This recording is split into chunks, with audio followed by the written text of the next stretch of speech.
the night sky over the Middle East was glowing with flashes of light. Missiles were flying, drones were buzzing, and millions of people were watching the news, wondering what would happen next. For decades, the rivalry between Iran, Israel, and the United States had been growing quietly. But in 2026, the conflict reached a dangerous new level.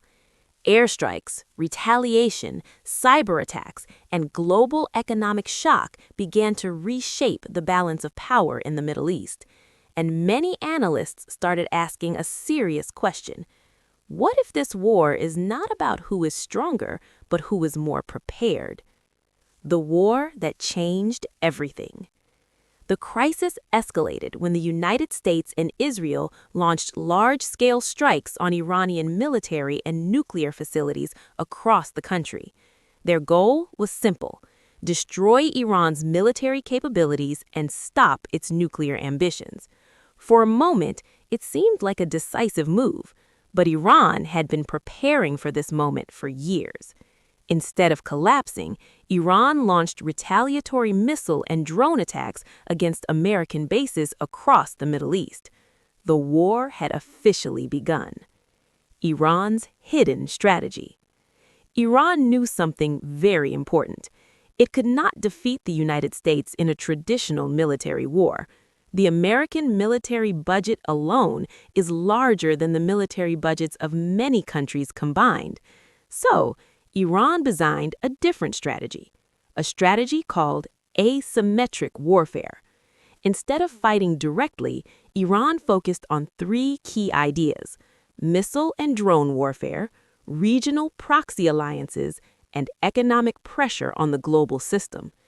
Experts say Iran's strategy is based on endurance, surviving the initial attacks and then gradually increasing pressure through missiles, drones, and allied groups across the region. It is not a strategy for a quick victory. It is a strategy for a long war. The missile game. Very quickly, the skies of the Middle East filled with missiles.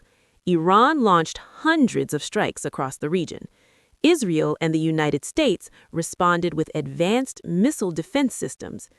But here was the problem. Every interceptor missile used by Israel or the United States costs millions of dollars. Many Iranian drones cost only a few $1,000s. This created what analysts call a salvo competition, a battle not of strength, but who runs out of weapons first. And in a long war, numbers matter. Attacking the invisible targets.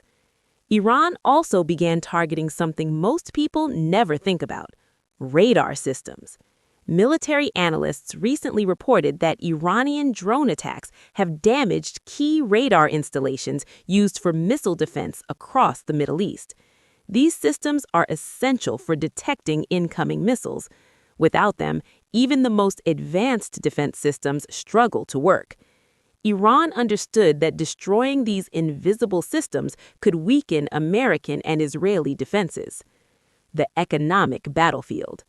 But Iran's strategy didn't stop at the battlefield. The real pressure came from the global economy. One narrow waterway became the center of attention: the Strait of Hormuz. Nearly 20% of the world's oil supply passes through this tiny corridor. When tensions rose, shipping traffic slowed dramatically. Oil prices began to climb, and the entire global economy started to feel the pressure. Economists warned that prolonged conflict in the region could trigger inflation and slow global economic recovery. Suddenly, this was no longer just a Middle Eastern conflict. It was a global crisis.